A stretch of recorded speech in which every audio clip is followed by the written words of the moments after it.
लगभग अगर कहूँ 10 सीढ़ियाँ बाकी हैं मंदिर में प्रवेश द्वार में पहुँचने के लिए भविष्य बद्री के। और आप भी देख सकते हैं कि बहुत ही सुंदर और रमणीक जगह है। चारों तरफ जंगल ही जंगल है और देवदार और चीड़ के वृक्षों से ये क्षेत्र घिरा हुआ, बहुत ही सुंदर और रमणीक स्थान। और यहीं पर हम भविष्य बद्री है। करीब तपोवन से अगर मैं बात करूं तो 18 या 20 किलोमीटर पैदल यहाँ लगभग इतना दूर होगा, ज़्यादा भी ना कहूँ। और लगभग 7 किलोमीटर तक तो रोड थोड़ा बहुत गाड़ी लायक है, थोड़ा बहुत ही कहूँगा। बाकी मैं तो मोटरसाइकिल से आए हैं, मेरे साथ जो हैं कैमरामैन जितेंद्र हैं और उन्हीं के साथ मैं यहाँ तक पहुँचा हूँ।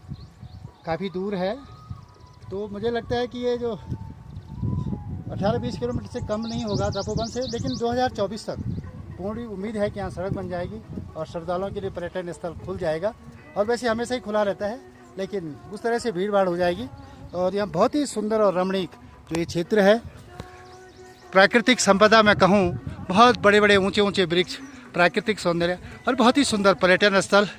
बीच बीच में बुरांस के पेड़, और देख सकते हैं कि बुरांस के पेड़ भी यहाँ पर बुरांस खिले हुए हैं। और यहाँ पर बुरांस मैं कहूँ कि ज़्यादा लाल भी नहीं है तो ज़्यादा सफ़ेद भी नहीं है, मिक्स कलर में यहाँ पर बुरांस हैं। बहुत ही सुंदर यहाँ पर जगह, बहुत ही रमणीक स्थान। और भविष्य बद्री का मंदिर है, ये आप देख सकते हैं कि इस मंदिर में छोटा ही मंदिर है, अभी यही सरकारी ज़मीन पर ही है, सरकार के अधीन है। और चलो उधर से चलना रास्ता, ये मंदिर है, ये क्षेत्र आप देख सकते हैं। हम काफ़ी नीचे से यहाँ पैदल आए हैं, करीब 1.5-2 किलोमीटर पैदल आए हैं। वहाँ तक मोटरसाइकिल से आए थे, अपने कैमरामैन के साथ में जितेंद्र के साथ यहाँ पहुँचा हूँ। लेकिन यहाँ आने के बाद जो शांति मिली, और ऐसी कल्पना है कि भगवान विष्णु यहाँ की शिला पर खुद ही उनकी मूर्ति अपने आप ही उभर रही है, धीरे धीरे उभर रही है। गरुड़ जी हैं, वहाँ भगवती साथ में है और भगवान राम भी इसी साथ में निकल रहे हैं। क्योंकि यहाँ पर अंदर फ़ोटो खींचना या इसका प्रचारण करना वर्जित है, इसलिए हम आपको अंदर नहीं दिखा सकते। लेकिन जो मैं दर्शन करके आया मैं आपको बता रहा हूँ, उस पूरी शिला पे वास्तविक शिला है, अपने आप उभर रहे हैं, कोई कुछ नहीं कर रहा है। और भविष्य के लिए बहुत बड़ा संकेत है। कहा ही जाता है, शंकराचार्य जी भी लिख के गए कि भगवान विष्णु अपने आप ही साक्षात इस मूर्ति पर उभर कर आएंगे। इस तरह से घने जंगल के बीच में ये मंदिर, बहुत ही सुंदर रमणीक स्थान, जहाँ पर चीड़ और देवदार के बड़े बड़े पेड़ लगता है और ऊपर बर्फीला क्षेत्र, उसके नीचे उस तलहटी पर ये मंदिर है। बहुत ही हमारा ये रमणीक स्थान है। और भविष्य बद्री जो मंदिर है उसके दर्शन करने के बाद करीब 50 या 100 मीटर, ये कहूँ मैं 70-80 मीटर ऊपर की तरफ आ चुके हैं। और आप देख सकते हैं ये बर्फीली चोटियाँ, ये घना जंगल और बीच में कितना रमणीक बुग्याल है, बहुत ही सुंदर बुग्याल। यहाँ पर बर्फ़ अब गल चुकी है, पहले बर्फ़ से ढका हुआ क्षेत्र था, आजकल यहाँ पर बर्फ़ गल चुकी है। और मैं कहूँ कि भविष्य बद्री के दर्शन मैंने कर लिए हैं और इस क्षेत्र को देखकर ऐसे लगता है कि मानो हम बहुत ही स्वर्ग में आ गए हों। और ये कहें कि बसंत की जो अपूर्व छटा है, बसंत की छटा में कितना रमणीक स्थल है, पर्यटकों के लिए बहुत ही सुंदर जगह है। और लगता है कि पहाड़ों में अगर कहा गया है कि कहीं न कहीं अगर जन्नत है तो पहाड़ों की धरती में है।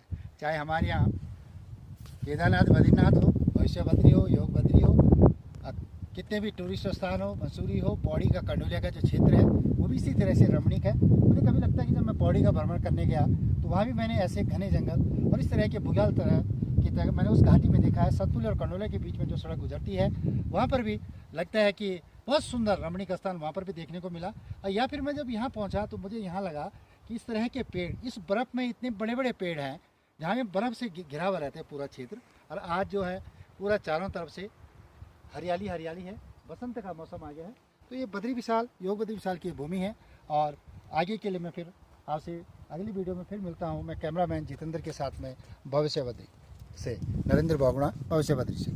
जाके कैसा लगा? हाँ जितेंद्र, ये प्रश्न आपने सही पूछा, भविष्य बद्री जाके कैसे लगा। तो सबसे पहले तो मैं कह दूँ कि जो प्राकृतिक छटा वहाँ है, अपूर्व सुंदरता मैं कहूँ, और बसंत की छटा देखने को आजकल वहाँ पर मिल रही है।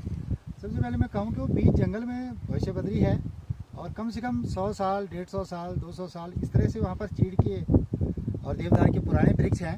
बहुत ही सुंदर मंदिर, भले ही छोटा है, लेकिन जहाँ तक बात है भविष्य बद्री की, बहुत से आकलन लोग लगाते हैं, अटकलें भी लगाते हैं, लेकिन मुझे नहीं लगता है। मुझे जहाँ तक लगता है कि भविष्य का तात्पर्य यहाँ पर ये है कि भविष्य में इस प्रकार से यदि लोग मानव वेद पुराणों की तरफ पढ़ने न जाएं या उस तरफ ध्यान न दें या माना कि इतिहास की तरफ कोई ध्यान न दे, तो कहीं न कहीं जो शिला है उस शिला पर भगवान बद्री विशाल की, विष्णु भगवान की मूर्ति अपने आप निकल रही है और आंखें निकल चुकी है।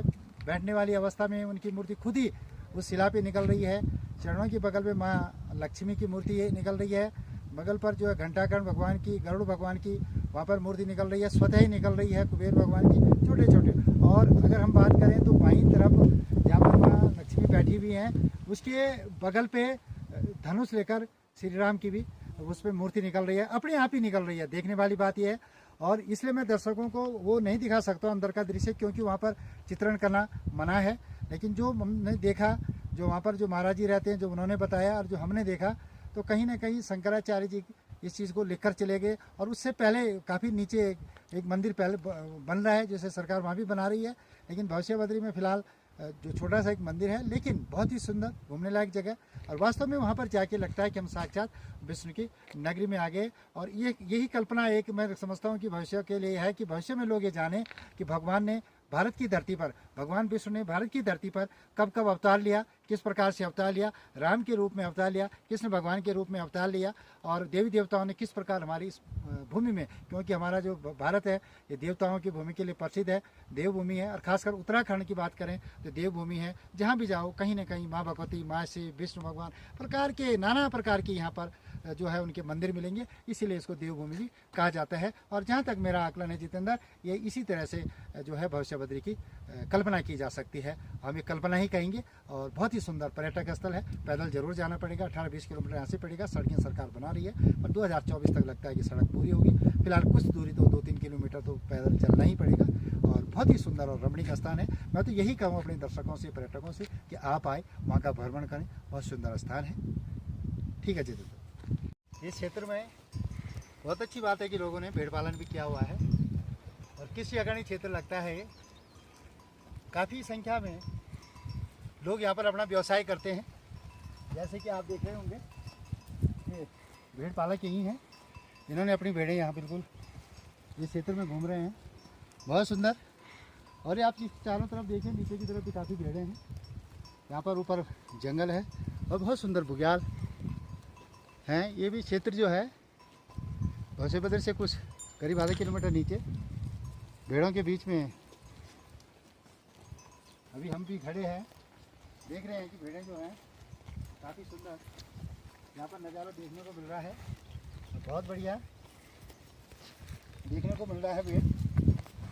और ये बहुत बढ़िया जो भेड़ है, बहुत सुंदर। तो ये क्षेत्र बहुत सुंदर और रमणीक प्राकृतिक सौंदर्य से भरा हुआ है। बहुत बढ़िया।